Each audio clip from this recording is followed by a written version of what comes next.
Hi everyone and welcome back to the channel. If you subscribed or watched any of the videos that I've put out so far, thank you for your support already. If you're new here and you like what you see, hit the subscribe button, turn on the notification bell and don't miss any future uploads. Whatever you think, let me know in the comments down below. With that said, let's get on with today's video.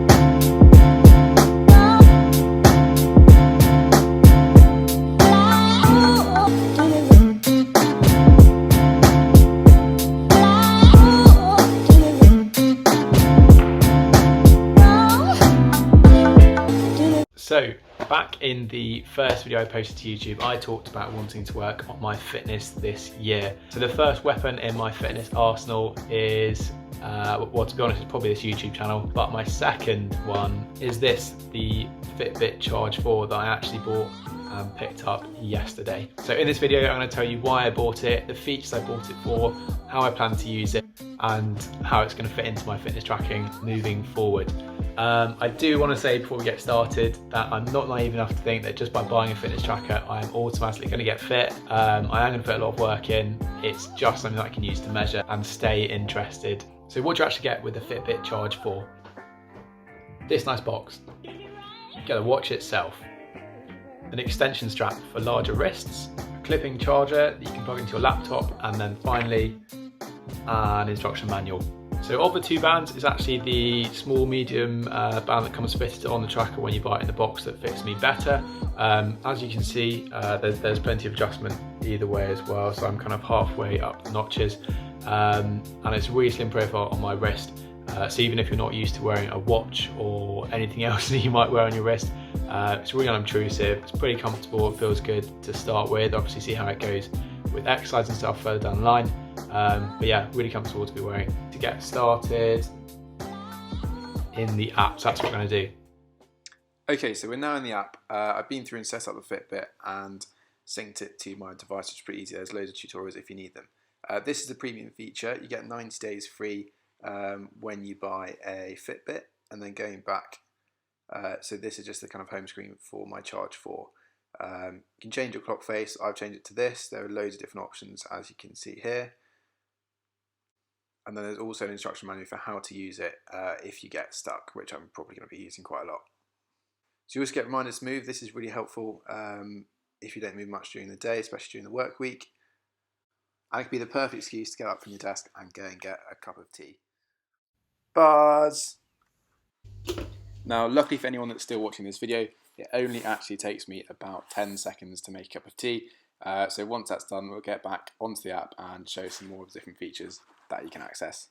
So with that cup of tea in, we are back in the app now. This is the activity and wellness tracker, and you see a few of the things here that you can drill into and find out more about. This is a 7-day summary.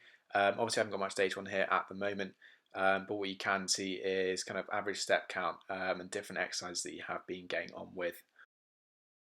Next up though, we have 5 reasons why I actually bothered buying a Fitbit Charge 4. So number one is GPS tracking.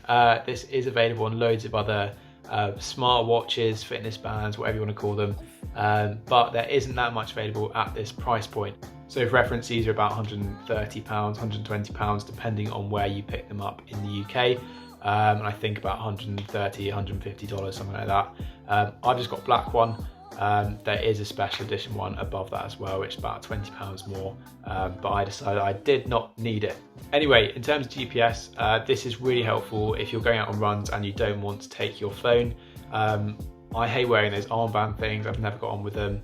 To be honest, I've never tried them that much. I'm not really that much of a runner, but when I have been wearing them, they've been pretty uncomfortable and just get sweaty and horrible. I'm yet to see how this performs.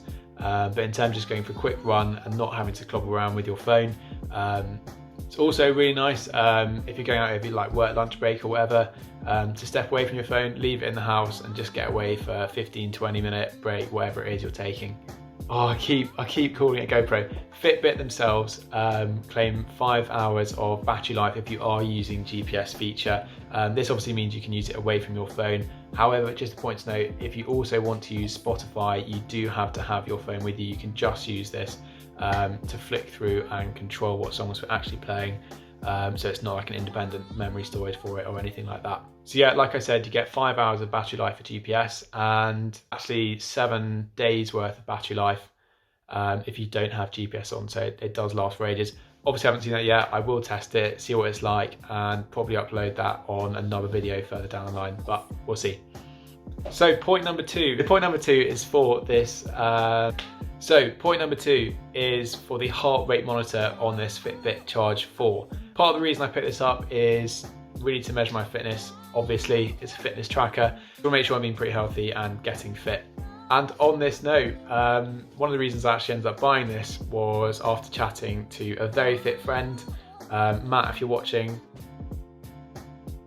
who suggested actually looking at getting something with a heart rate monitor so I could track it over weeks, months to come as well. And I have seen a few videos out there to say that the heart rate tracking isn't great across loads of different smartwatches and bands, but importantly, it is going to be consistent for me if I'm only using this one to track, which I am going to be. The other thing it fits in really nicely with is cycling goals. So a few things I want to achieve on my bike this year. Haven't spoken about that yet, but I'm sure I will in a video to come. Another really cool feature of the Charge 4 is something called heart rate zones. So it can actually tell you what capacity of your maximum effort you're kind of working within.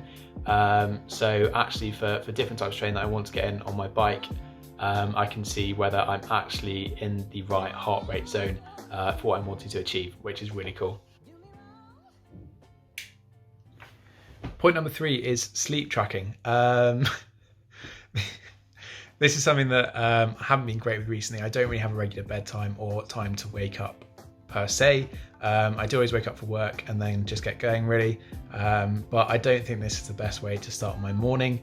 And probably feel like I benefit from a more regular bedtime in the evenings as well. And yeah, just something I want to keep an eye on and see if it makes any difference day to day, whether I feel less fatigued. Point number 4, I can stay in bed, which is great. It's the alarm feature on these Fitbits. So normally I obviously use my phone, it gets plugged in there next to my bed.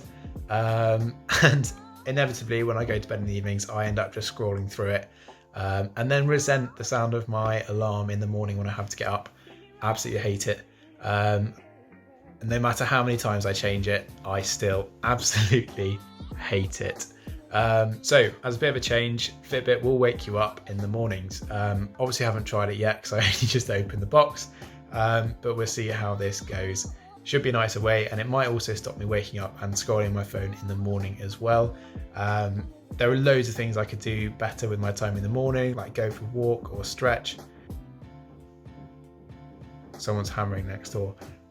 So with this feature, it might make it a little bit easier to be less distracted in the morning. And that brings me on to point number 4. Well, I'd love to be making more use of the 50 meter waterproofing with the Fitbit Charge 4. Currently all I can do is have a shower, but hey, that's convenient. So there you have 5 useful features of the Fitbit Charge 4 that I'm going to be using over the next few months. There are 2 other things on there that are quite cool. One being Fitbit Pay, so you can just tap against a card machine. Probably not going to use it at the moment because I don't really want to rub my wrist on card payment terminals. Just use my card and leave my wallet and not worry about COVID.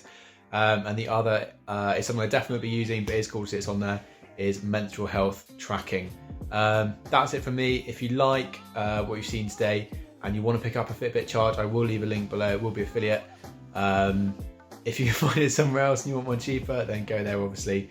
Don't take any pity on me whatsoever. But that's enough said. Thanks for watching the video and I hope to see you next time.